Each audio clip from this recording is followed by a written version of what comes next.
今年这年节连假真长，这台北市的动物之家就讲，因伫咧这个拜六礼拜也受开放，民众会当趁过年进前来领养动物。若准透过这动物之家领养的宠物呢，动保处会提供宠物保险，还有预防式的补助。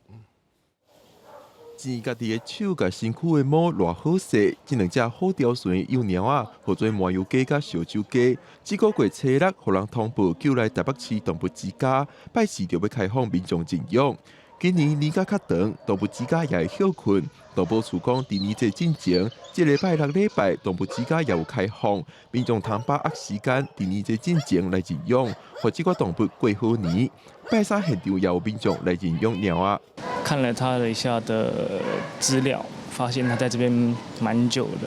快2年了。对，就觉得有点不忍心这样子。认养动物如果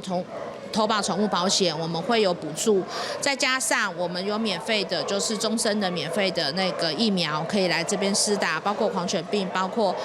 犬猫的疫苗、防检疫苗都可以来做施打。动保处讲，伫动物之家领养会有预防险甲宠物保险的补助，但是领养7岁以上的鸟狗，各有2年1摆的健康检查服务，望透过这寡措施提升领养意愿。不过也提醒民众领养进前要斟酌考虑。要养狗一定要确定自己有办法一天带它们散步至少2次，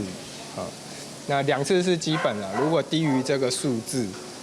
狗狗就会有很多行为问题出现。根据台北市动保处的统计，动物之家逐年平均收养1100只鸟狗，真侪鸟狗拢是互人救援来的，生犬生鸟的占比愈来愈悬。不过，民众领养生犬生鸟的意愿，凭幼犬幼鸟是加较低，历史真侪鸟仔狗仔伫遮带到老，拢无人领养。动保处呼吁要饲鸟狗的民众，会用得先来咨询，先做评估，或者我动物宝贝卫生主人。